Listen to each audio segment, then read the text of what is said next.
엄마, 자꾸 이렇게 말씀하시면 저희도 힘들어요. 지금 상황에서 엄마 건강과 안전을 위해선 요양원이 가장 좋다고요. 걱정? 걱정해서 나를 요양원으로 보내겠다고? 아니면 복권 당첨금이 너희에게 안 돌아갈까봐 서두르는 거냐? 엄마, 복권 얘기는 왜 자꾸 나와요? 그건 상관없잖아요. 상관없다고? 내 말대로 정말 나를 걱정해서 요양원에 보내려는 거라면 왜 복권 당첨 전엔 이런 얘기 한 번도 없었지? 그땐 나 혼자 지내는 게 괜찮다며 아무 말도 안 했잖아. 엄마, 그건 상황이 달라졌으니까요.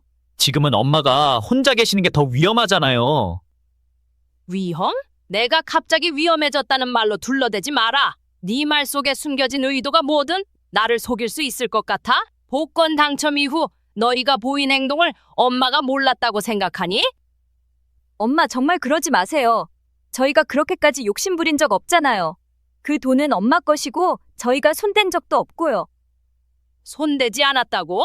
요양원 얘기만 꺼내도 내 표정은 달라졌잖아. 내가 집에 있으면 그 돈을 어떻게 써야 할지 감시라도 당할까봐 이러는 거 아니야? 엄마, 제발 그런 말 하지 마세요.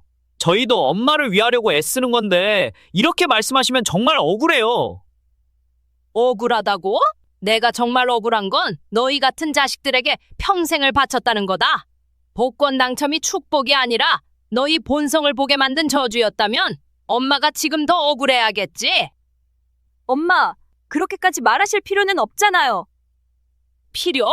너희가 이 얘기를 계속 끌어내는 이유가 필요 이상으로 분명한데 엄마가 왜 조용히 있어야 하니? 내가 요양원으로 가면 내 계획이 쉽게 끝날 것 같아서 그러는 거지? 내가 엄마를 가족으로 보는 게 아니라 돈을 움직이는 장애물로 보는 것처럼 보인다고? 엄마, 이제 더 말해봐야 소용없는 것 같아요. 엄마를 위한 결정을 우리가 내릴 수밖에 없네요. 내가 날 위해 결정을 한다고? 날 속이고 날 밀어내는 결정을? 좋아, 그럼 날 요양원으로 보내봐. 언젠가 너희가 오늘을 후회할 날이 반드시 올 거다. 복권에 당첨된 게 내 인생을 이렇게 망칠 줄은 몰랐구나. 복권 당첨되었으면 잔치에도 모자랄 판에 왜들 저렇게 싸우고 있는 걸까요? 가기 싫다는 어머니를 굳이 요양원에 가라고 부추기는 딸과 아들인데요. 구독자 여러분, 복권 당첨이 정말 축복일까요? 아니면 저주일까요? 끝까지 들어보시고 이 이야기가 어디로 흘러갈지 확인해 주세요. 여러분의 소중한 구독과 좋아요는 큰 힘이 됩니다. 구독과 좋아요 안 누르셨으면 누르고 바로 들어보세요. 안녕하세요. 저는 강원도 춘천에 사는 70세 김혜선이라고 합니다. 저는 평생 재봉사로 일하며 두 아이를 키웠습니다. 옛날엔 손바느질로 밤새 옷을 만들어도 자식들이 잘 먹고 잘 크는 걸 보면 힘든 줄도 몰랐습니다. 요즘은 아침마다 동네 친구들과 시장에 나가는 게 유일한 즐거움입니다. 그런데 그날 친구들이랑 장난삼아 산 복권이 제 인생을 뒤집어 놓았습니다. 복권에 당첨된 건 기쁘긴 했지만 그 로또 당첨 때문에 아이들과 갈등이 생길 줄은 몰랐습니다. 제 이야기가 익숙하게 느껴지신다면 끝까지 들어주시고 따뜻한 격려 부탁드릴게요. 구독과 좋아요도 큰 힘이 됩니다. 오늘은 복권 당첨 후 가족의 진심을 마주하게 된 이야기를 들려드리겠습니다. 춘천의 골목길은 언제나 소박한 삶의 무대를 닮았습니다. 저는 그 속에서 평생을 살며 옷감을 자르고 바느질을 했습니다. 그 시절에는 몸이 고단해도 불평할 틈이 없었습니다. 두 아이 상우와 지영을 키우는데 모든 시간이 필요했으니까요. 아이들은 제 전부였습니다. 상우는 어려서부터 나무 토막을 가지고 집을 짓는 놀이를 좋아했고 지영은 종이에 꽃을 그리며 놀곤 했습니다. 그런 모습을 보고 있으면 비록 남의 옷을 기우는 일이 고되고 손가락에 바늘 자국이 끊이지 않아도 이게 엄마의 일이구나 싶었습니다. 아직도 기억나는 일이 있습니다. 지영이가 초등학교의 학년이던 어느 날 생일 파티를 하고 싶다고 하더군요. 저는 퇴근길에 시장에서 밀가루와 계란을 사서 손으로 케이크를 만들었습니다. 아이가 초를 불면서 엄마 정말 맛있어라고 말했을 때 피로가 씻겨나가는 것 같았습니다. 그렇게 했으며 키운 아이들은 어느덧 다 자라 각자의 길을 갔습니다. 상우는 건축가가 되었고 지영은 이벤트 기획자로 바쁜 삶을 살았습니다. 저도 나이를 먹으며 재봉사 일을 그만두고 작은 연립주택에서 조용히 살고 있었습니다. 그날은 친구들과 함께 시장을 가는 평범한 날이었습니다. 햇살이 골목을 부드럽게 비추고 바람은 가볍게 코끝을 스쳤습니다. 사람들의 웃음소리와 활기찬 외침이 시장 골목마다 울려 퍼졌습니다. 아침 공기가 유난히 상쾌했기에 친구들과 함께 장보는 시간이 더 즐겁게 느껴졌습니다. 한참을 시장을 돌아다니며 이것저것 구경하던 중 친구가 문득 말했습니다. 복권 한 장 사볼래? 저는 의아한 눈빛으로 친구를 바라봤습니다. 복권이라니요. 살아오면서 복권이라는 걸 한 번도 생각해 본 적이 없었거든요. 복권? 그걸 왜 사? 친구는 웃으며 대답했습니다. 가끔은 재미로 사는 거야. 당첨되면 기분도 좋고 꿈꾸는 맛이 있잖아. 그 순간 근처 복권 판매대 앞에서 길게 줄을 선 사람들이 눈에 들어왔습니다. 줄을 선 사람들 모두 손에 작은 종이 한 장을 들고 설레는 표정으로 이야기를 나누고 있었습니다. 그들의 모습에서 왠지 모르게 묘한 에너지가 느껴졌습니다. 근데 당첨되면 얼마나 받아? 운이 정말 좋으면 40억까지 받을 수도 있대. 물론 쉽진 않겠지. 그 말을 듣자 잠시 멍해졌습니다. 40억이라니 상상조차 해본 적 없는 금액이었습니다. 평생을 일하고 아끼며 살아도 그만큼을 벌기는 불가능하다고 생각했기 때문입니다. 장을 다 본 뒤에도 그 말이 계속 머릿속에 맴돌았습니다. 그러다 무심코 복권 판매대 앞으로 발걸음을 옮겼습니다. 제가 복권을 산다는 건 참 어색한 일이었지만 이상하게도 그 순간만큼은 마치 제게 무언가 특별한 일이 일어날 것 같은 기분이 들었습니다. 복권을 건네받으며 손바닥 위에 올려놓았을 때 그 크기가 작아 보이면서도 무겁게 느껴졌습니다. 당첨될 수 있을까? 스스로를 다독이며 기대하지 말자고 했지만 알 수 없는 설렘이 가슴 한구석에 자리 잡았습니다. 집으로 돌아오자마자 복권을 책상 위에 올려두었습니다. 가만히 바라보며 한참을 생각했습니다. 손끝이 가만히 떨리는 것을 느꼈습니다. 평생 복권에 관심을 둔 적이 없던 제가 이 작은 종이를 이렇게 오래 들여다보고 있을 줄은 몰랐습니다. 어차피 안 될 텐데 내가 왜 이렇게 신경을 쓰는 걸까? 자신에게 말했지만 이상하게도 복권에서 눈을 뗄 수 없었습니다. 그 안에 담긴 가능성이 저를 붙잡고 있는 듯 했습니다. 기대하지 않겠다고 마음을 다잡으면서도 어느새 다시 복권의 시선이 돌아가곤 했습니다. 그 작은 종이가 제 인생을 어떻게 바꿀지 그때는 전혀 상상하지 못했습니다. 복권 숫자를 확인하는 날, 방 안은 고요했습니다. 작은 탁상 램프 불빛 아래 손에 든 복권을 보며 천천히 번호를 맞춰보기 시작했습니다. 첫 번째 숫자가 맞아떨어지는 순간 가슴이 요동치기 시작했습니다. 심장이 두근거리고 손끝이 미세하게 떨렸습니다. 이게 진짜 맞는 거야? 두 번째, 세 번째 숫자를 확인하며 떨림은 점점 더 커졌습니다. 종이가 손에서 미끄러질까봐 꽉 붙잡았지만 손끝의 떨림은 멈추질 않았습니다. 그리고 마지막 번호까지 모두 맞았다는 사실을 깨닫는 순간 온몸이 얼어붙는 것 같았습니다. 이럴 리가 없는데. 가슴 속에서 무언가가 쿵 하고 떨어지는 듯한 기분이 들었습니다. 뭔가 잘못 본 게 아닐까 싶어서 몇 번이고 다시 확인했습니다. 눈을 비비고 숫자를 다시 읽어봐도 결과는 변하지 않았습니다. 그 순간 머릿속에는 온갖 생각이 물밀듯 밀려왔습니다. 만약 이 사실을 친구들에게 말하면 무슨 일이 벌어질까? 동네에 소문이라도 나면 어떻게 하지? 내 아들과 딸은 이걸 어떻게 받아들일까? 생각이 꼬리에 꼬리를 물며 이어졌습니다. 이런저런 걱정과 불안이 겹쳐질수록 심장은 더 빠르게 뛰기 시작했습니다. 다음 날 친구들과 시장에서 만났습니다. 마음속에서는 복권 당첨 사실을 알리고 싶은 충동이 강하게 일었지만 저는 꾹 참았습니다. 아무 일도 없었던 것처럼 웃으며 대화를 나누고 장을 보았습니다. 속에서는 복잡한 감정이 휘몰아쳤지만 겉으로는 평소와 다름없는 모습으로 행동했습니다.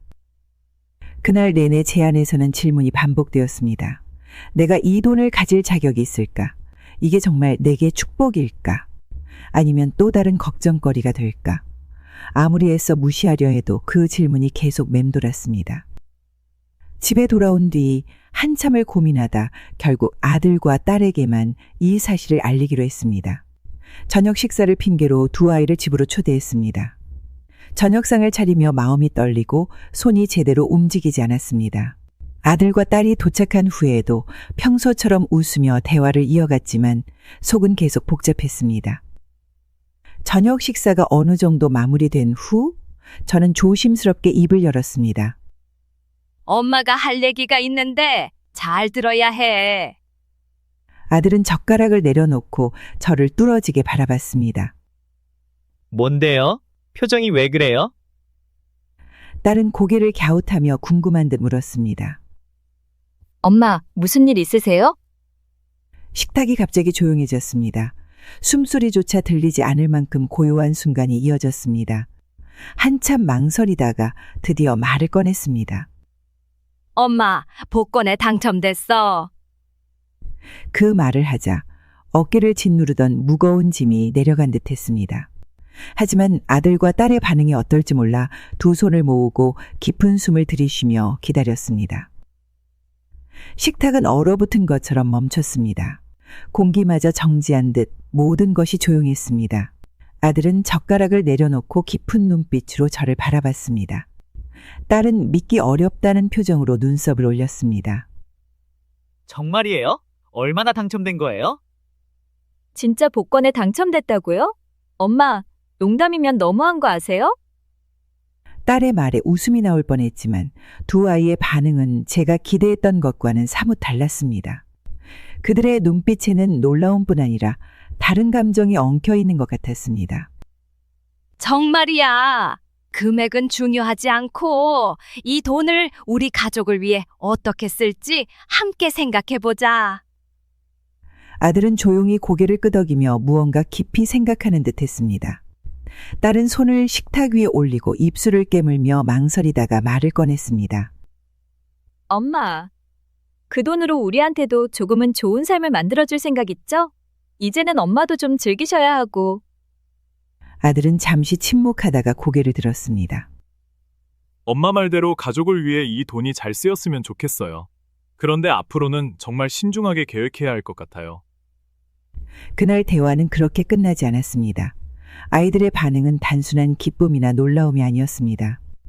그 안에는 기대, 걱정, 그리고 어쩌면 탐욕 같은 감정이 살짝 드러나는 것 같았습니다. 저는 그날 밤 두 아이가 집을 떠난 뒤에도 식탁에 앉아 한참 동안 생각했습니다. 복권 당첨이 가족에게 진정한 축복이 될지 아니면 또 다른 갈등의 시작이 될지 알 수 없었습니다. 오랜만에 친구를 만나러 요양원을 찾았습니다. 아픈 친구를 보러 간다는 생각에 긴장도 됐지만 조금이라도 위로와 웃음을 주고 싶어 밝은 표정을 유지하려 노력했습니다. 문득 친구와 함께 나눴던 즐거운 기억들이 떠올라 마음이 조금은 가벼워지는 듯 했지만 요양원 건물이 보이는 순간 다시 긴장감이 밀려왔습니다. 요양원은 생각보다 훨씬 낡아 보였습니다. 입구에 들어서자 코를 찌르는 눅눅한 냄새가 코끝을 자극했습니다. 좁은 복도는 어둑했고 오래된 조명 아래 벽지마저 색이 바랜 모습이었습니다. 그곳의 정적은 비정상적으로 느껴졌습니다. 복도를 걸으며 들리는 건 직원의 서두르는 발걸음 소리뿐이었습니다. 이런 곳에서 친구가 어떻게 생활할까? 가슴이 답답해졌습니다. 친구의 방으로 가는 길, 문틈으로 보이는 작은 방들의 풍경이 눈에 들어왔습니다. 침대가 빽빽하게 들어선 공간에서 어르신들이 각자 침대에 누워 있거나 앉아 있었습니다. 몇몇은 허공을 바라보며 깊은 생각에 잠긴 듯한 모습이었습니다. 어딘가 말벗을 찾고 싶지만 아무도 없는 듯한 표정에는 고독이 묻어 있었습니다.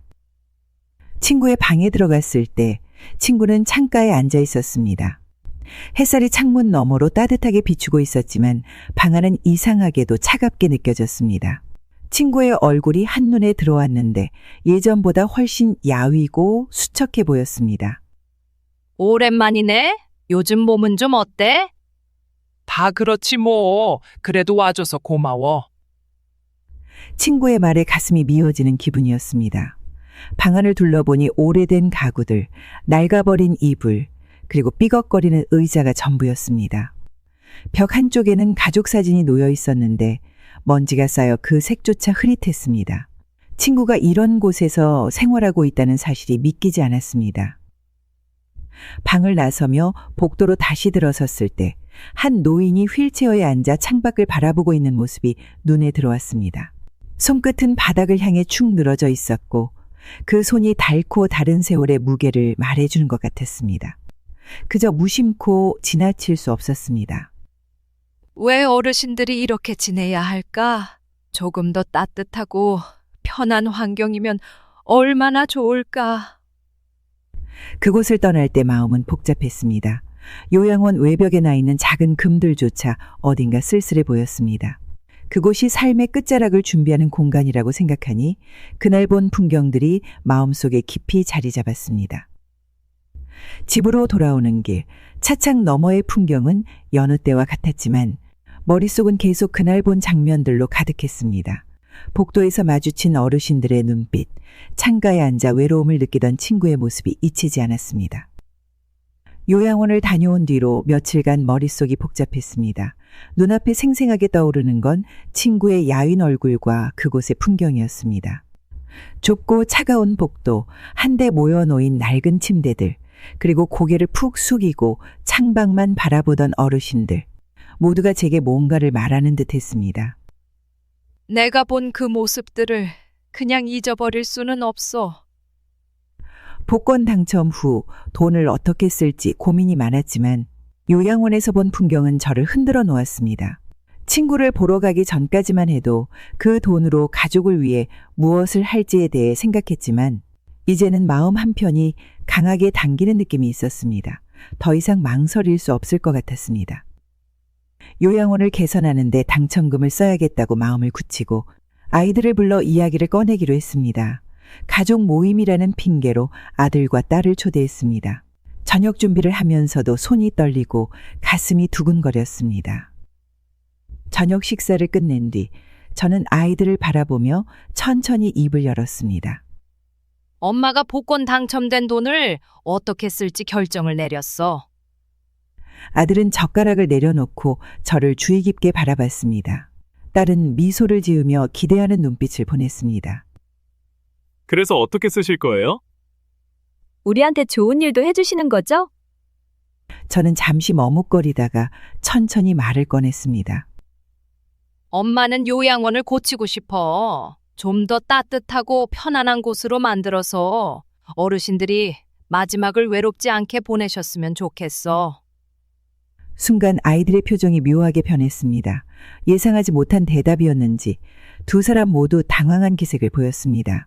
아들은 팔짱을 끼고 고개를 갸웃하며 생각에 잠겼고 딸은 약간 불만스러운 표정으로 물었습니다. 그 돈을 그런 데 쓰신다고요? 엄마, 그게 정말 필요한 거예요? 아들도 말에 보탰습니다. 엄마, 뜻은 알겠는데 우리 가족도 분명히 쓸 곳이 많아요. 이건 한 번 더 고민해 볼 문제 같아요. 그 말을 듣는 순간 마음이 무겁게 내려앉는 것 같았습니다. 하지만 제가 요양원에서 봤던 현실은 잊히지 않았습니다. 깊은 숨을 들이마신 뒤 다시 한번 제 뜻을 설명했습니다. 엄마도 많이 고민했어.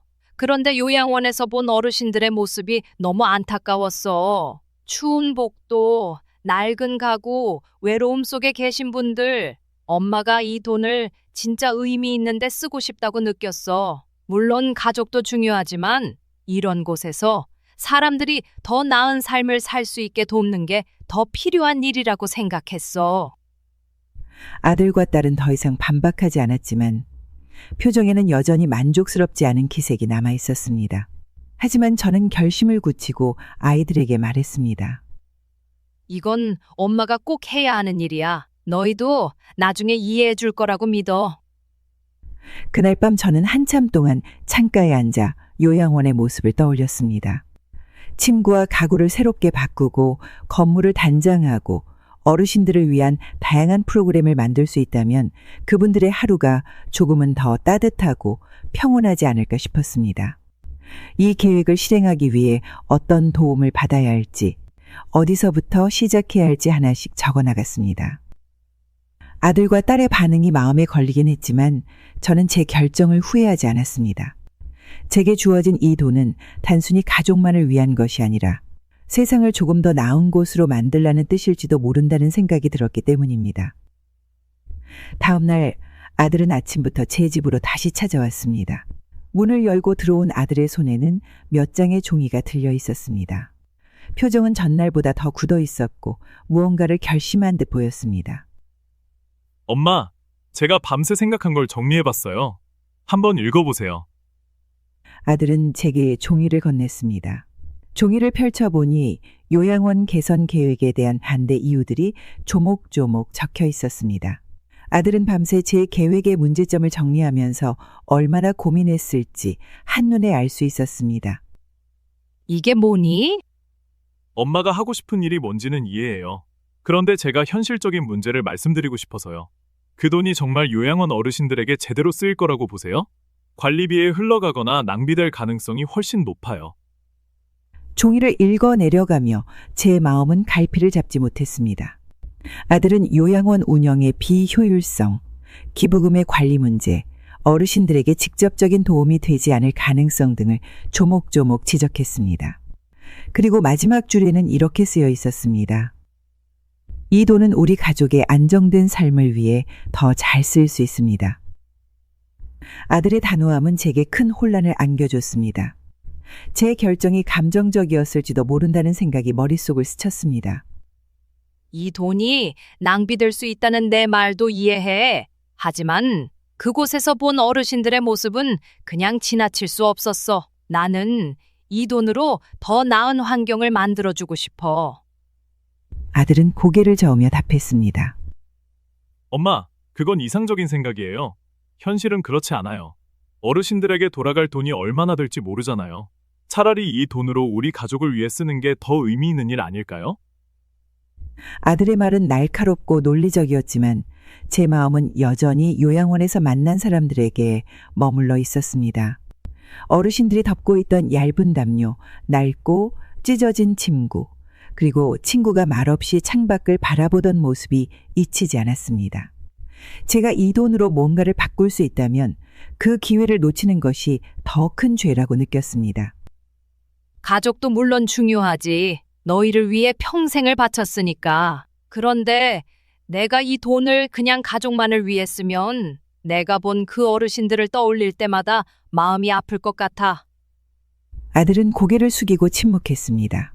그가 어떤 감정을 느끼고 있는지 정확히 알 수는 없었지만 어쩌면 제 결정을 받아들이고 싶지 않은 모습처럼 보였습니다. 잠시 후 아들이 고개를 들고 다시 말했습니다.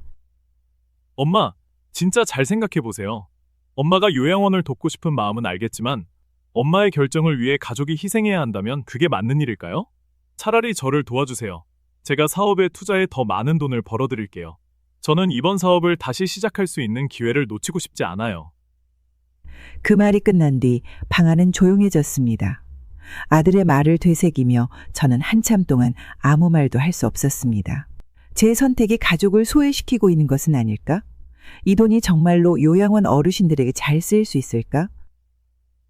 그날 저녁 아들이 돌아간 후 저는 아들이 남긴 종이를 다시 펼쳤습니다. 종이의 글씨 하나하나를 읽으며 아들이 느꼈을 좌절감과 절박함이 그대로 전해지는 듯 했습니다. 아들의 글은 논리적이고 현실적이었지만 제 가슴 속에는 여전히 요양원의 차가운 공기와 외로움에 갇힌 어르신들의 얼굴이 떠올랐습니다. 어머니로서 아들을 돕는 게 맞는 걸까? 아니면 이 돈을 더 많은 사람들에게 의미 있게 쓰는 게 맞는 걸까? 방 안에서 홀로 앉아 창밖을 바라보며 저는 스스로에게 끊임없이 질문했습니다. 아들이 요양원 개선 계획에 반대하며 사업 자금을 요청한 지 며칠이 지났습니다. 그 사이 저는 갈등으로 마음이 가라앉을 날이 없었습니다. 그런데 그날 아침 딸이 저를 찾아왔습니다. 딸은 평소처럼 밝은 미소를 지으며 들어왔지만 어딘가 마음속 깊은 곳에는 다급함이 숨어 있는 듯 했습니다. 엄마, 요즘 잘 지내죠? 우리 얘기 좀 해요. 저는 딸의 손을 잡아 따뜻한 차를 내오며 대화를 시작하려 했습니다. 딸은 차를 마시며 천천히 본론을 꺼냈습니다. 엄마, 복권 당첨된 돈 있잖아요. 그걸로 아파트 하나 사는 게 어때요? 그 말을 듣는 순간 머릿속이 복잡해졌습니다. 아들이 사업 자금을 부탁했을 때 느꼈던 혼란과는 또 다른 혼란이 밀려왔습니다. 틀을 산다고? 왜 그런 생각을 했니? 딸은 진지한 표정으로 말을 이어갔습니다. 엄마도 알잖아요. 요즘 좋은 아파트 하나쯤은 있어야 해요. 엄마가 편하게 살 수도 있고 나중에 우리가 필요할 때 쓸 수도 있잖아요. 요즘은 자산이 곧 안정이에요. 딸의 말은 일리가 있는 듯 했습니다. 하지만 저는 이 돈을 어떻게 써야 할지에 대한 고민이 깊어질 뿐이었습니다. 우리 집도 살기 불편하지 않은데 굳이 새 아파트를 살 필요가 있을까? 딸은 고개를 젓고 답했습니다. 엄마, 그건 엄마가 생각하는 거고요. 요즘은 환경이 중요해요. 좋은 곳에서 살아야 더 오래 건강하게 살 수 있어요. 엄마가 가진 돈으로 좋은 곳에 살면 우리 가족 모두가 더 안정될 수 있어요. 딸의 말이 끝날 때쯤 저는 요양원에서 만났던 어르신들의 얼굴이 떠올랐습니다. 그들은 낡은 가구와 차가운 방에서 마지막 삶의 시간을 보내고 있었습니다. 그와 동시에 딸의 말이 머릿속을 맴돌았습니다. 가족이 더 좋은 환경에서 안정된 삶을 살아야 한다는 현실적인 이유도 무시할 수 없었습니다.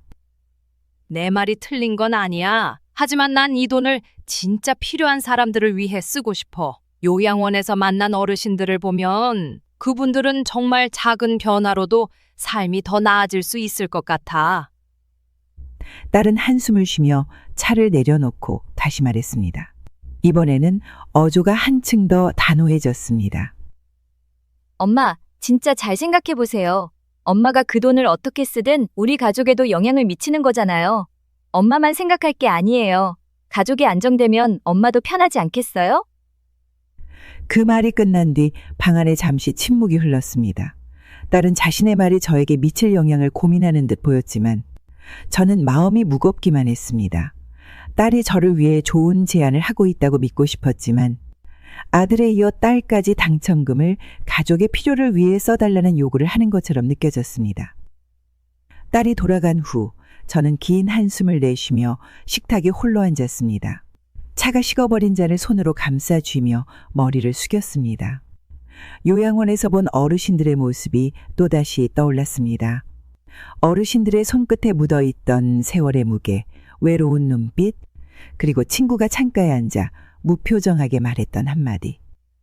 기대할 게 없어. 그냥 하루가 지나가기만 기다리는 거야. 그 모습과 딸이 떠난 뒤에 정막이 겹치면서 머릿속이 엉켜버린 것 같았습니다. 며칠 동안 마음의 짐이 점점 더 커져갔습니다. 아들과 딸이 제게 요구한 말들이 머릿속에서 떠나지 않았습니다. 요양원에서 본 어르신들의 쓸쓸한 모습과 친구의 지친 얼굴이 떠오르면 다시 아이들이 요구했던 현실적인 문제들이 겹쳐졌습니다. 제가 해야 할 선택이 어떤 방향이어야 하는지 도무지 알 수 없었습니다. 그날 아침 온몸이 천근만근처럼 무거웠습니다. 겨우 눈을 떴지만 머리가 지끈거리고 숨쉬기가 버거웠습니다. 평소처럼 일어나려 했지만 다리가 흔들리고 끝내 바닥에 주저앉고 말았습니다. 손끝이 얼음장처럼 차갑고 가슴 한쪽이 답답하게 조여오는 느낌이 들었습니다. 이게 무슨 일이야. 잠깐만 일어나야 해. 온몸에 힘이 빠져버려 아무것도 할 수 없었습니다. 눈앞이 흐려지면서 아이들이 제 이름을 부르는 소리가 멀게만 들렸습니다.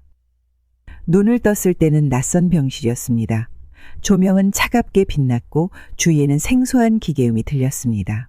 아들과 딸이 제 옆에 앉아 있었습니다. 제 손을 잡은 딸의 손길이 따뜻했지만 어딘가 익숙하지 않은 위로처럼 느껴졌습니다. 엄마, 무리하시면 안 돼요.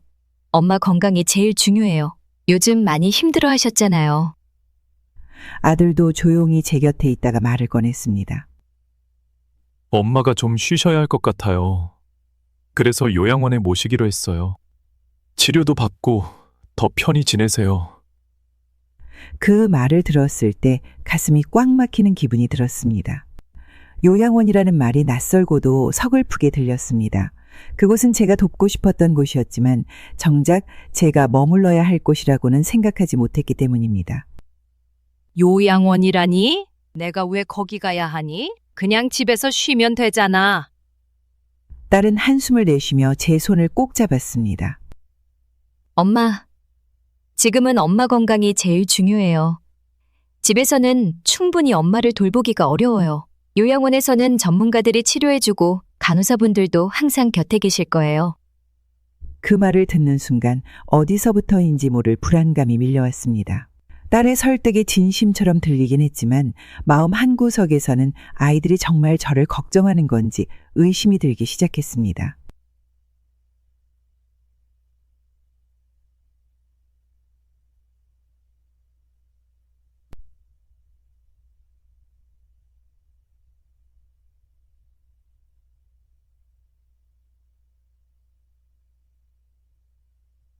요양원에 도착한 첫날 직원들은 밝은 미소로 저를 반겼습니다.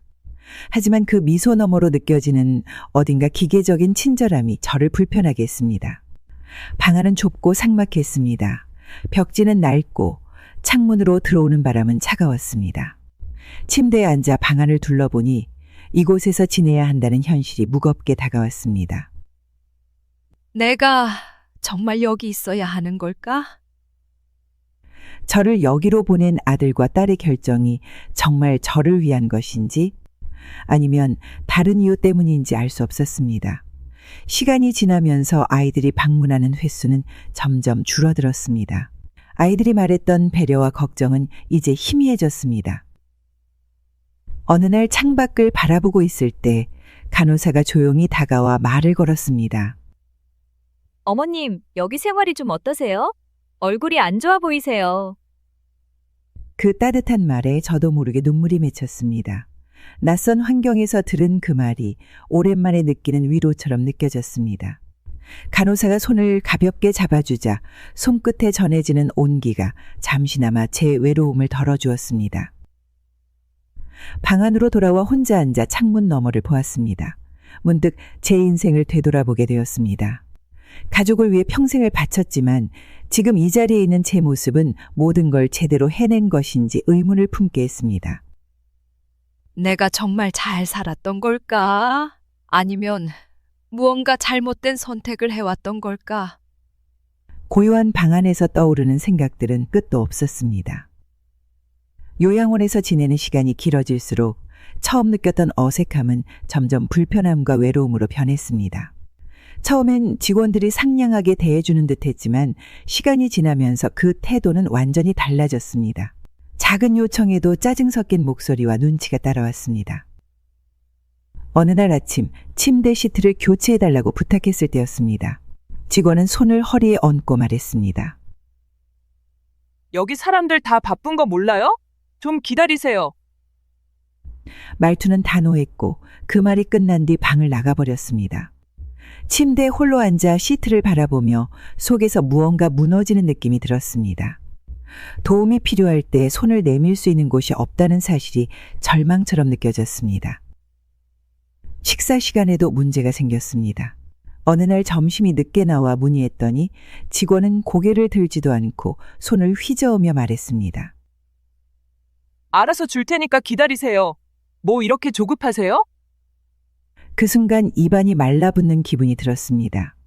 나를 사람으로 대우하지 않는 듯한 말투와 태도는 내 마음속의 자존감을 무너뜨리는 것 같았습니다. 그날 저녁 저는 창문 옆에 앉아 깊은 한숨을 내쉬며 요양원에 오기 전의 시간을 떠올렸습니다. 가족과 함께했던 시간, 자식들에게 희망을 걸었던 순간들이 머릿속에 떠올랐습니다. 며칠 후 오랜만에 아들과 딸이 요양원을 찾아왔습니다. 아이들을 보는 것은 반가웠지만 어딘가 마음속 깊은 곳에서 기댈 수 없다는 느낌이 들었습니다. 딸은 문을 열고 들어오자마자 환하게 웃으며 말했습니다. 엄마, 잘 지내셨어요? 이제 이곳이 좀 익숙해졌겠죠? 저는 고개를 끄덕이며 대답했지만 익숙해진다는 말의 의미가 마음을 더 무겁게 했습니다. 딸은 가방에서 통장과 서류를 꺼내 보이며 이야기를 이어갔습니다. 엄마, 이제 엄마 통장은 저희가 관리하고 있어요. 요양원 비용도 있고 이것저것 챙길 일이 많아서 저희가 도와드리려고요. 엄마는 걱정하지 마세요. 그 말을 듣는 순간 그동안 제가 힘들게 벌고 모아온 돈이었는데 더 이상 제 손에서 벗어나 있다는 사실이 무력감을 가져왔습니다. 그래도 내가 직접 내 돈을 관리하는 게 맞지 않니? 내가 아직 할 수 있는데 왜 그렇게까지 해야 하니? 딸은 부드러운 미소를 지으며 제 손을 잡았습니다. 엄마, 그게 아니라 저희가 더 잘 관리할 수 있으니까 도와드리는 거예요. 엄마는 여기서 건강만 신경 쓰시면 돼요. 아들도 고개를 끄덕이며 말을 보탰습니다. 엄마, 요양원 비용도 있고 필요한 것들이 많잖아요. 우리가 신경 쓰는 게 훨씬 더 효율적이에요. 엄마를 위한 결정이니까 믿어주세요. 두 사람의 태도는 다정했지만 제 마음속에서는 묘한 찝찝함이 밀려왔습니다. 제 선택권이 점점 줄어들고 있다는 사실이 가슴을 답답하게 만들었습니다. 그날 밤 직원들의 태도는 더 냉랭해졌습니다. 방을 지나가며 누군가의 호출벨 소리가 울렸지만 아무도 응답하지 않았습니다. 한 이웃방의 어르신이 도움을 요청하며 손을 들었지만 직원은 무심하게 지나쳤습니다. 왜 또 불러요? 혼자서 좀 하실 수 있잖아요. 그 말을 들은 순간 마치 내가 느끼는 외로움과 두려움을 다른 누군가가 대신 겪는 듯 했습니다. 같은 상황에 놓인 사람들이 많다는 사실이 더 큰 무게로 다가왔습니다. 그날 밤 창가에 앉아 저를 돌봐줄 거라 믿었던 요양원의 냉랭함과 나를 위해 모든 것을 하겠다고 말했던 자식들의 다정함이 어딘가 모르게 멀게 느껴졌습니다. 제 선택이 정말 올바른 것이었는지 의문이 머릿속을 떠나지 않았습니다. 요양원의 차가운 공기 속에서 느낀 것은 외로움과 더불어 더 이상 제가 제 인생을 온전히 통제하지 못하고 있다는 사실이었습니다.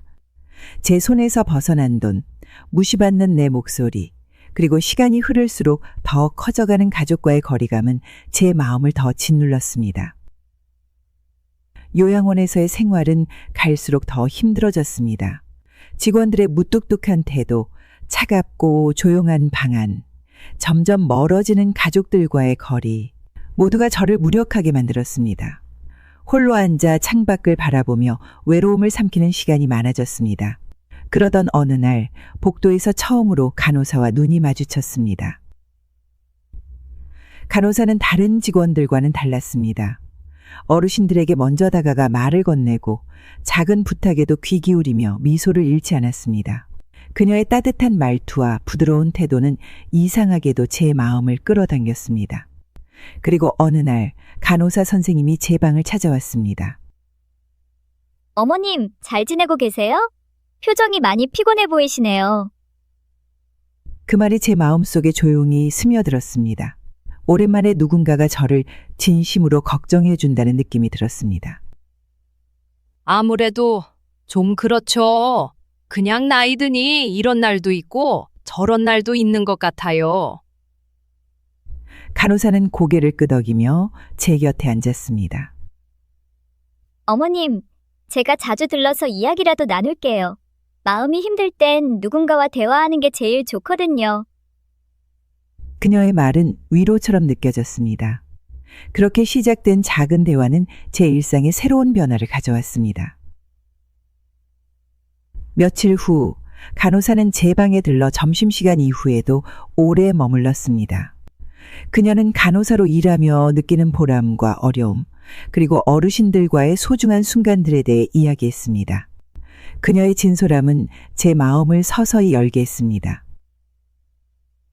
간호사라는 일이 참 힘들겠어요. 그런데도 항상 밝으시네요. 간호사는 웃으며 고개를 저었습니다. 어머님 같은 분들과 이야기를 나눌 수 있는 게 오히려 제가 얻는 힘이에요.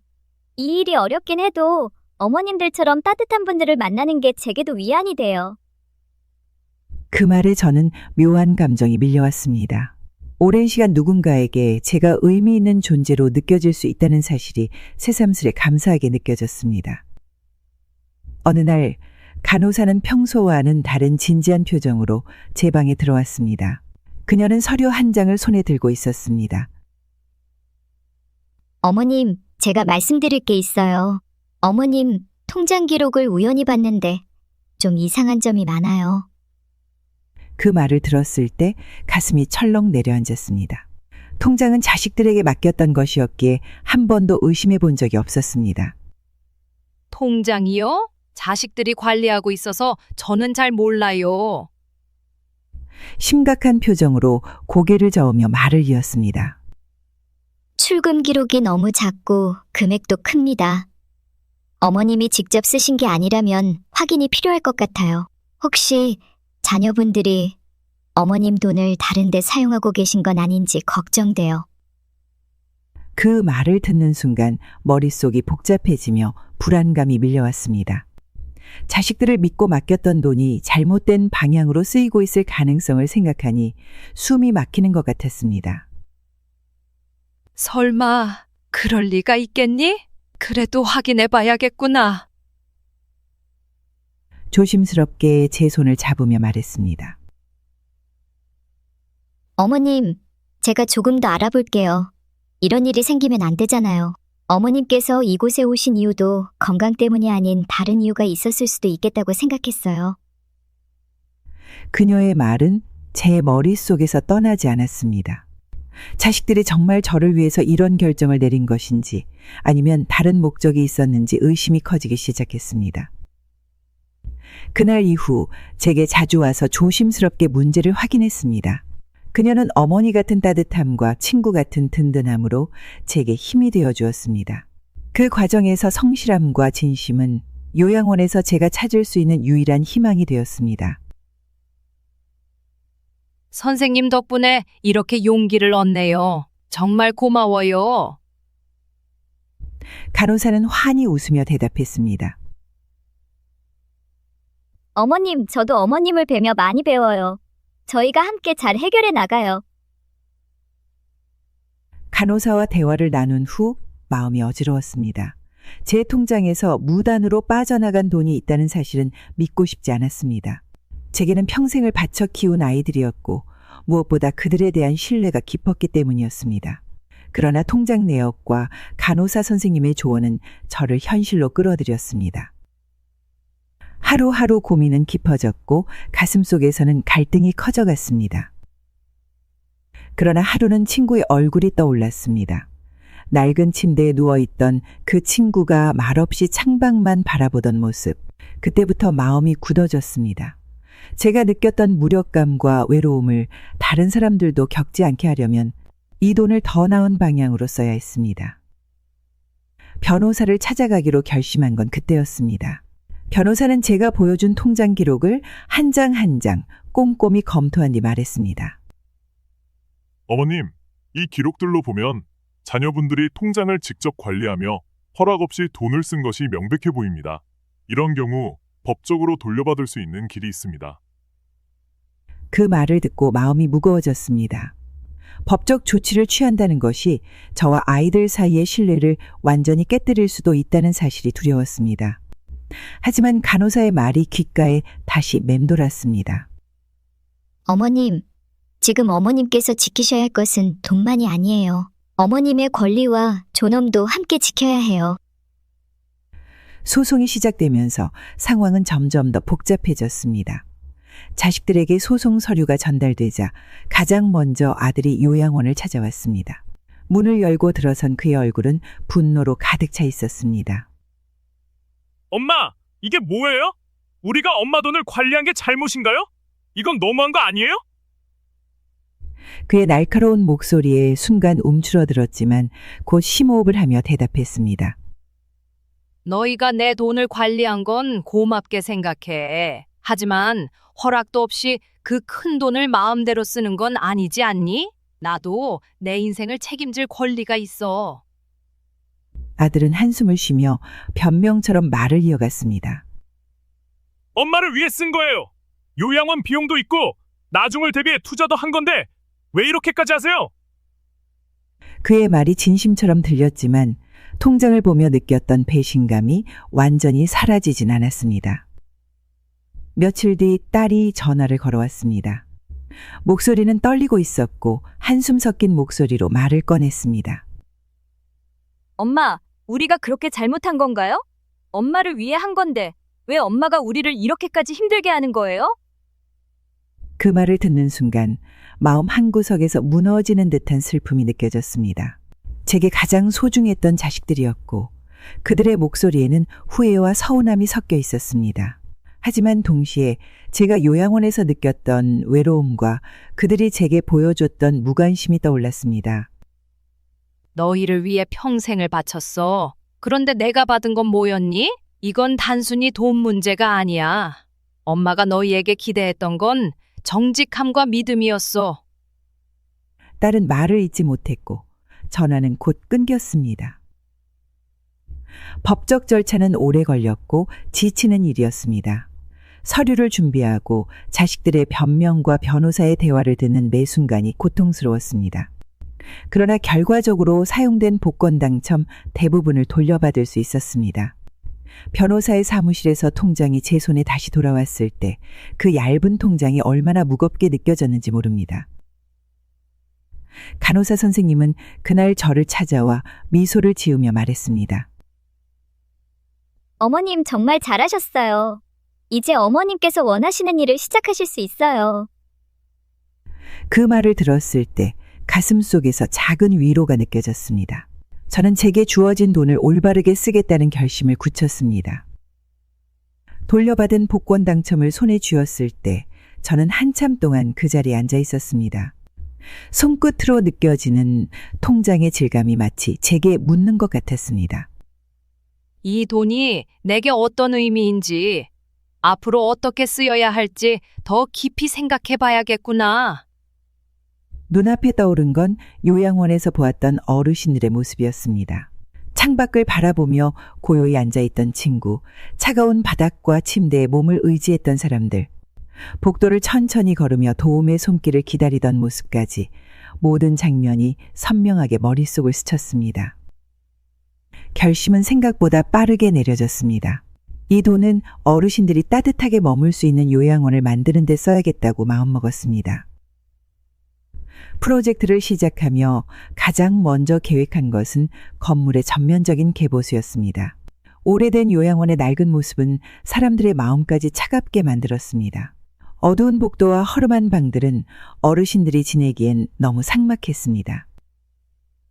건축가들과 상의해 전체 구조를 바꾸기로 했습니다. 벽은 따뜻한 색의 페인트로 새로 칠하고 복도마다 햇빛이 잘 들어올 수 있도록 창문을 넓혔습니다. 방 안에는 밝고 은은한 조명을 설치해 어르신들이 안정감을 느낄 수 있도록 했습니다. 또한 창문마다 커튼과 작은 화분을 두어 자연의 온기가 느껴지게 했습니다. 특히 침실은 어르신들이 가장 많은 시간을 보내는 공간이기에 신경을 많이 썼습니다. 침대는 몸을 편히 누울 수 있는 부드러운 매트리스와 적당한 높이로 교체했고, 담요는 어르신들의 피부를 따뜻하게 감싸줄 수 있는 포근한 소재로 골랐습니다.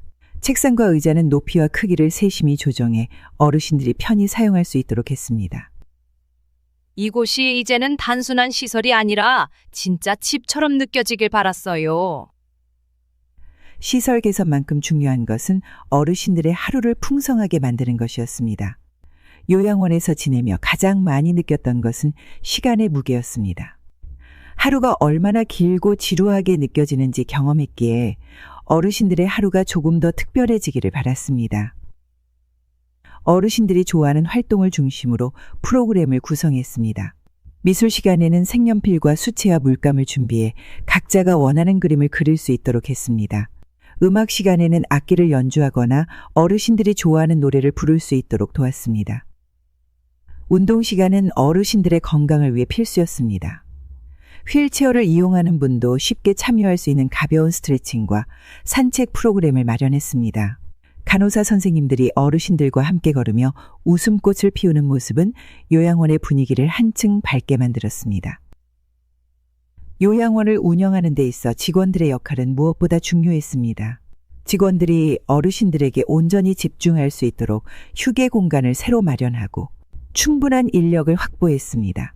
간호사 선생님들은 더 나은 돌봄을 제공하기 위해 심화 교육을 받았고 어르신들과의 관계를 더 따뜻하게 만들어가는 법을 배웠습니다.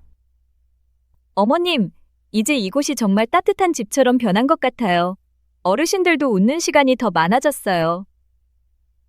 그 말을 들었을 때 가슴 속에서 작은 온기가 피어났습니다. 요양원 개보수가 마무리되었을 때 그 모습은 처음과는 완전히 달랐습니다. 어르신들이 웃으며 대화를 나누고 프로그램에 적극적으로 참여하며 하루하루를 살아가는 모습은 제가 가장 바라던 변화였습니다. 방 안에서 고요히 외로움을 견디던 시간이 더 이상 반복되지 않았습니다. 어르신들은 미술 시간에 자신만의 그림을 그리고 음악 시간에는 박수를 치며 함께 노래를 부르고 있었습니다. 프로그램이 끝난 뒤에도 밝게 웃으며 간호사 선생님들과 대화하는 모습은 저에게도 큰 기쁨을 안겨줬습니다. 이제야 어르신들이 진짜 집 같은 곳에서 지내시는 것 같네요. 여기가 모두의 따뜻한 안식처가 되었으면 좋겠어요. 그날 밤 저는 요양원의 모습을 떠올리며 긴 한숨을 내쉬었습니다. 이 돈이 단순히 저를 위한 것이 아니었다는 사실을 깨닫는 순간 마음속에서 깊은 평화가 찾아왔습니다. 요양원 프로젝트가 끝나고 어르신들이 밝게 웃는 모습을 보며 저는 조금씩 마음의 평화를 찾았습니다. 복권 당첨금을 어르신들을 위해 쓰기로 한 결정은 분명 옳은 선택이었지만 자식들과의 관계는 여전히 마음속에 깊은 상처로 남아 있었습니다. 내가 평생 바친 정성과 사랑이 결국 이렇게 돌아올 줄은 몰랐어. 매일 밤 저는 긴 시간 동안 자식들과의 지난 날을 떠올렸습니다. 젊은 시절 두 아이가 학교에 다니던 시절, 밤새 재봉틀을 돌리며 학비와 생활비를 마련하던 제 모습이 스쳐갔습니다. 그들을 위해서는 어떤 희생도 당연히 받아들였던 시간들이었습니다. 하지만 자식들이 복권 당첨금으로 보여준 행동은 제게 깊은 배신감을 안겨주었습니다. 그 돈은 단순한 금액 이상의 의미를 가지고 있었습니다. 그것은 제가 힘겹게 살아온 세월 끝에서 얻은 기회였고 이 돈으로 누군가의 삶을 바꿀 수 있다는 희망이었습니다. 그런 돈을 자식들이 허락도 없이 사용했다는 사실은 저를 다시금 현실로 깨닫게 했습니다. 며칠 후 변호사와의 상담이 있었습니다. 재산 분배에 대한 유언장 작성이 주제였습니다. 변호사가 조심스럽게 물었습니다. 어머님, 자녀분들께 유산을 얼마나 남기실 계획이신가요? 그 말을 듣는 순간 저는 한참 동안 아무 대답도 하지 못했습니다. 마음 한구석에서는 자식들에게 미안한 마음이 들었지만 지난 일을 생각하면 그들의 손에 유산이 남겨져야 할 이유를 찾기 어려웠습니다. 유산을 자식들에게 주는 게 맞을까요? 아니면 더 필요한 곳에 쓰는 게 맞을까요? 변호사는 제 이야기를 묵묵히 들으며 선택을 제게 맡겼습니다. 저는 한참을 고민하다 결국 결심했습니다. 자식들에게는 유산을 남기지 않을 겁니다. 이 돈은 요양원과 어르신들을 위해 쓰일 거예요. 결정은 쉽지 않았습니다. 하지만 이 돈이 단순히 가족만을 위한 것이 아니라 더 큰 가치를 위해 사용되어야 한다는 믿음은 변하지 않았습니다. 유언장을 작성하는 과정은 고통스러웠습니다. 자식들과의 관계를 완전히 끊는 듯한 느낌이 들었기 때문입니다. 펜을 쥔 손이 떨렸고 한 줄 한 줄 적어 내려갈 때마다 제 마음속 갈등은 커져만 갔습니다. 유언장에는 모든 재산이 요양원 운영과 장기적인 어르신 지원 프로그램에 사용되도록 명시했습니다. 자식들의 이름은 한 줄도 들어가지 않았습니다. 변호사가 유언장을 읽고 확인을 요청할 때 저는 고개를 끄덕이며 조용히 말했습니다. 이게 제가 할 수 있는 마지막 결정입니다. 며칠 후 아들과 딸을 집으로 불렀습니다. 마지막으로 제 결정을 직접 설명하고 싶었습니다. 두 사람은 거실에 앉아 긴장된 표정으로 제 말을 기다렸습니다. 차를 내오고 자리에 앉은 저는 천천히 입을 열었습니다. 엄마가 유산에 대해 고민을 많이 해봤어. 그리고 중요한 결정을 내렸단다. 아들과 딸은 제 말을 조용히 듣고 있었습니다. 저는 숨을 깊이 들이쉬고 이어갔습니다. 엄마의 유산은 모두 요양원과 어르신들을 위해 쓰기로 했어. 너희에게는 물려줄 것이 없단다. 그 순간 거실 공기는 무겁게 가라앉았습니다. 아들은 벌떡 일어나 손을 책상에 올리며 소리쳤습니다. 엄마, 이게 말이 돼요? 우리가 얼마나 노력했는지 아세요? 이제 와서 우리를 이렇게 외면하시는 거예요? 딸은 눈물을 글썽이며 떨리는 목소리로 말했습니다. 엄마, 우리가 그렇게 잘못했나요? 엄마를 위해 한 일이었는데 왜 이렇게까지 하시는 건지 모르겠어요. 아이들의 반응에 마음이 흔들렸습니다. 하지만 제가 요양원에서 보았던 어르신들의 모습, 그리고 자식들이 보여준 무관심은 제 결심을 다시 단단히 잡게 했습니다. 엄마가 너희에게 바란 건 정직함과 믿음이었어. 그런데 엄마를 위해 한 일이라고 하면서 허락도 없이 큰 돈을 사용하는 게 옳다고 생각하니? 엄마는 이제 내 남은 삶을 위해, 그리고 더 많은 사람들을 위해 이 결정을 내린 거야. 아들은 고개를 돌리며 방을 나갔고 딸은 아무 말도 하지 못한 채 자리에 앉아 있었습니다. 그날 밤 자식들이 돌아간 뒤 저는 창가에 앉아 가만히 거리를 바라보았습니다. 이 선택이 아이들에게 상처가 됐겠지. 하지만 언젠가는 이해해 줄 날이 오리라. 믿어야지. 눈앞에 흐릿하게 보이는 도시의 불빛 속에서 제 마음속에 작은 평온이 자리 잡았습니다. 복권 당첨금을 요양원을 위해 사용하겠다고 결심한 뒤 저는 한 가지 목표를 세웠습니다. 단순히 시설을 개선하는 데 그치지 않고 요양원을 어르신들이 존엄과 편안함 속에서 지낼 수 있는 진정한 안식처로 만드는 것이었습니다. 요양원이 어르신들에게 단지 마지막을 기다리는 공간이 아니라 삶을 새롭게 즐길 수 있는 곳이 되었으면 좋겠어. 처음 계획을 세우면서 요양원 개선 전문가들과 수없이 논의했습니다. 저는 머릿속에 떠오르는 꿈을 한마디로 전했습니다.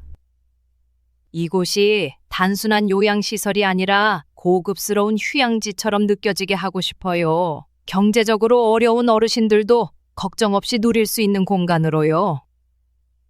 프로젝트의 첫 단계는 공간을 완전히 새롭게 설계하는 것이었습니다. 기존의 복도와 방들은 너무 좁고 어둡게 느껴졌습니다. 저는 전문가들과 함께 창문을 넓히고 햇빛이 잘 들어오는 구조로 개조했습니다. 방마다 호텔 같은 침대와 부드러운 담요, 그리고 개인 화장실을 마련했습니다.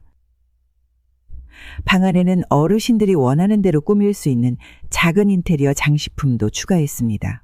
누군가는 가족 사진을 올려놓고 또 누군가는 좋아하는 꽃을 키울 수 있도록 했습니다. 복도에는 푹신한 소파와 테이블을 두어 어르신들이 서로 대화를 나누며 쉴 수 있는 공간을 마련했습니다. 특히 정원을 조성하는 데 많은 공을 들였습니다. 정원은 단순히 바라보는 공간이 아니라 어르신들이 산책하거나 가벼운 운동을 할 수 있는 장소로 만들어졌습니다. 분수대와 나무 그늘 아래 벤치, 그리고 사계절 내내 꽃이 피는 작은 화단은 어르신들에게 자연의 평온함을 선사했습니다.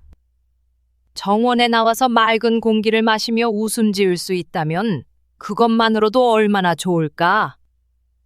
그 다음은 요양원에서 제공되는 서비스였습니다. 어르신들이 지루해하지 않도록 요일별로 다양한 활동을 준비했습니다. 미술 시간에는 각자 원하는 그림을 그릴 수 있도록 캔버스와 물감을 준비했습니다.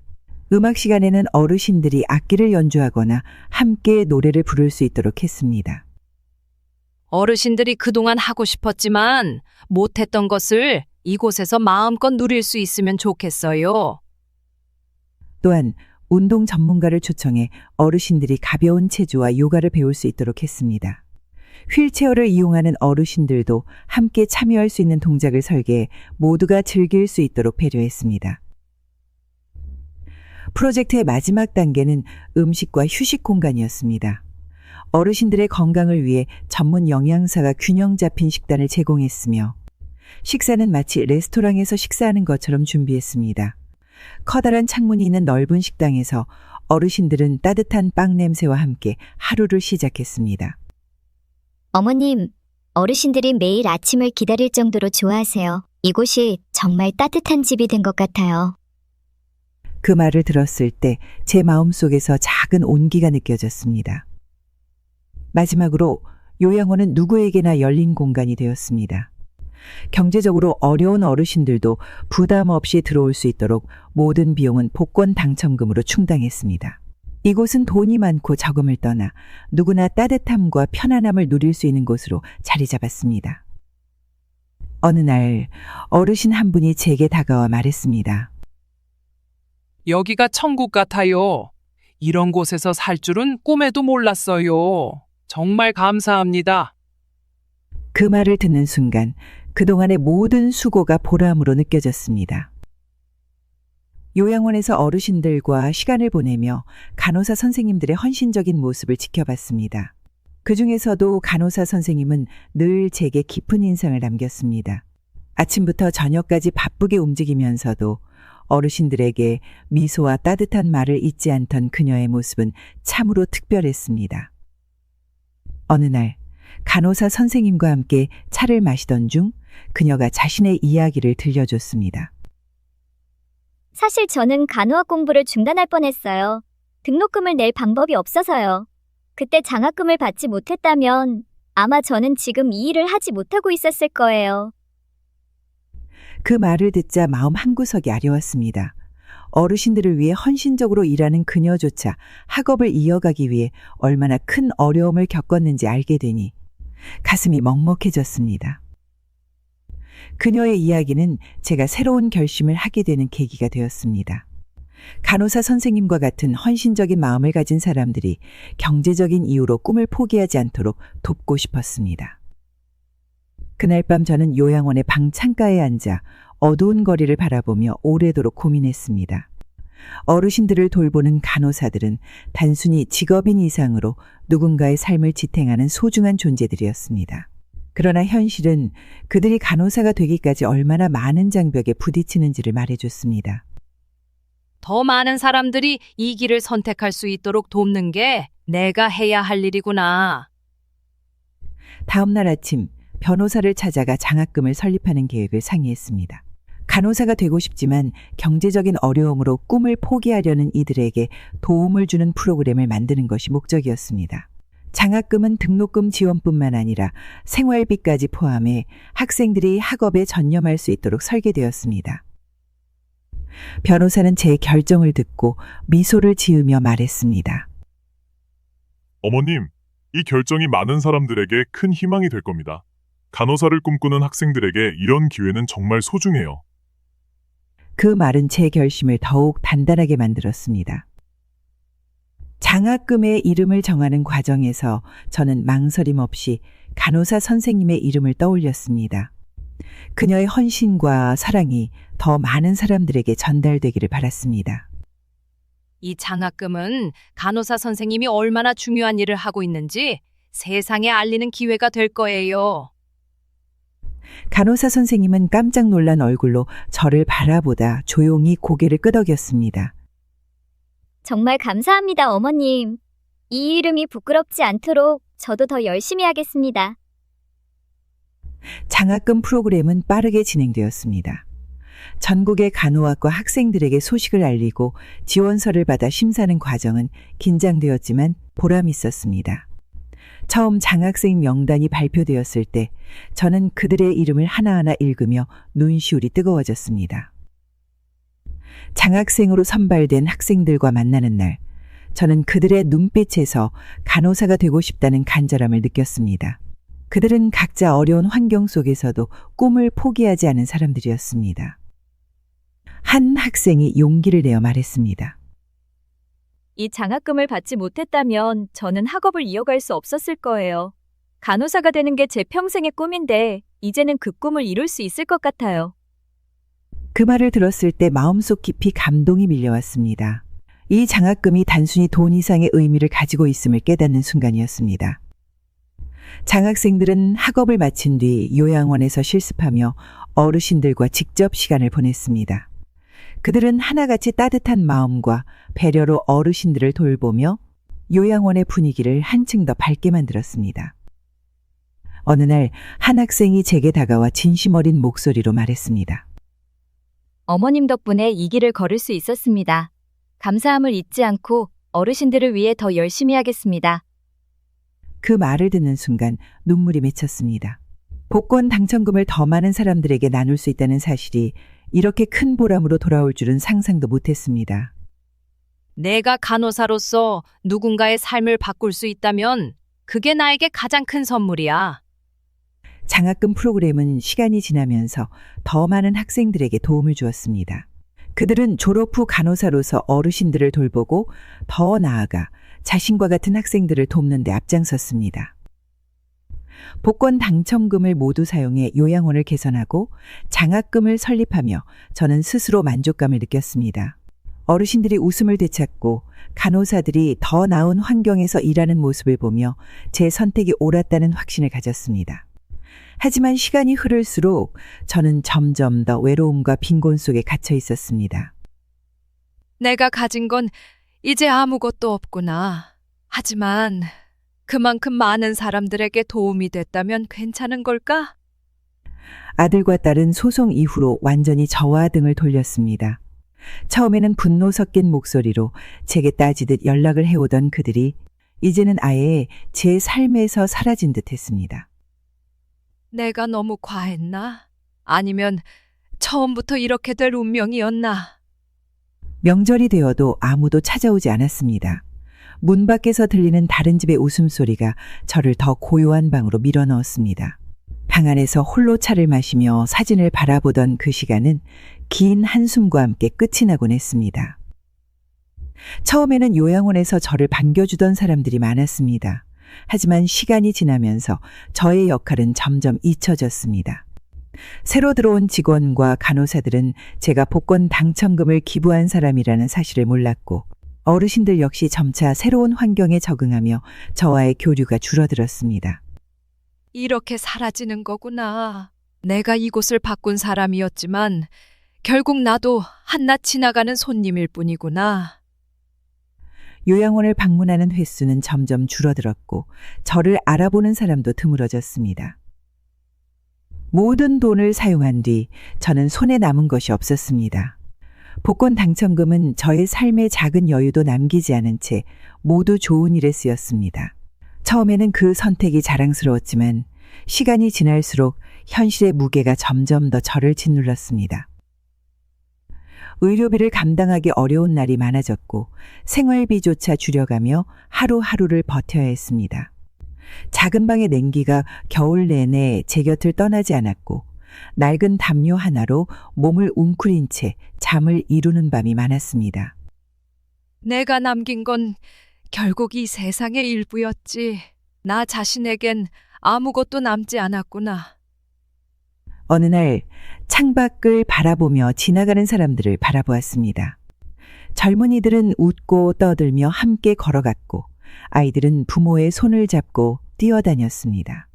하지만 저는 더 이상 그 장면에 속하지 않는 사람처럼 느껴졌습니다. 어르신들을 위한 요양원이 화려한 모습으로 운영되는 소식은 여전히 들려왔습니다. 장학금을 받은 학생들이 간호사로 일하며 어르신들에게 새로운 희망을 주고 있다는 소식도 들려왔습니다. 그러나 저는 그 모든 것에서 멀어져 있었습니다.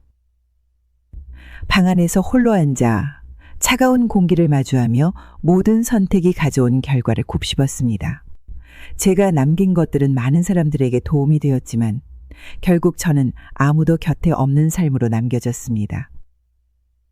이제는 누군가의 방문을 기다리지도 않습니다. 과거에 대한 후회와 작은 자부심이 뒤섞인 채 저는 더 조용한 하루를 살아가고 있습니다. 복권 당첨금이 많은 이들의 삶을 바꿨을지라도 그것은 저의 삶을 완전히 비워내는 대가였습니다. 모두가 행복한 세상을 꿈꾸며 시작했던 여정이지만 그 끝에 남은 건 고독과 빈손뿐이었습니다. 누군가는 저의 결정을 아름답다고 할지 몰라도 제게 남은 외로움과 부족함은 그 누구도 대신 느낄 수 없는 것이었습니다. 삶을 타인을 위해 바쳤던 여정은 숭고했지만 결과적으로 자신을 위한 시간은 어디에도 남지 않았습니다. 이 선택의 끝에서 저는 묻고 싶습니다. 모두를 위해 살았던 내가 이제는 누구를 위해 울 수 있을까? 인생의 마지막에 남는 것은 무엇인지, 무엇이 더 가치 있는 삶인지, 어쩌면 그 답을 찾는 것은 모두에게 남겨진 숙제일지도 모릅니다. 제 이야기를 들어주셔서 감사합니다. 복권 당첨은 분명 제게 큰 기회였지만 그 선택의 끝은 고독과 후회로 남았습니다. 인생에서 무엇이 진정한 행복인지, 어떤 선택이 우리를 위한 것인지 함께 생각해 주셨으면 좋겠습니다. 여러분의 인생에서 가장 중요한 선택은 무엇인가요? 제가 느낀 아픔과 배움을 통해 여러분은 조금 더 나은 길을 찾으시길 바랍니다. 좋아요와 구독, 알림 설정을 눌러주시면 또 다른 이야기를 통해 삶의 진실과 교훈을 나눌 수 있을 것 같습니다. 함께 공감하고 배우는 시간이 되었으면 합니다.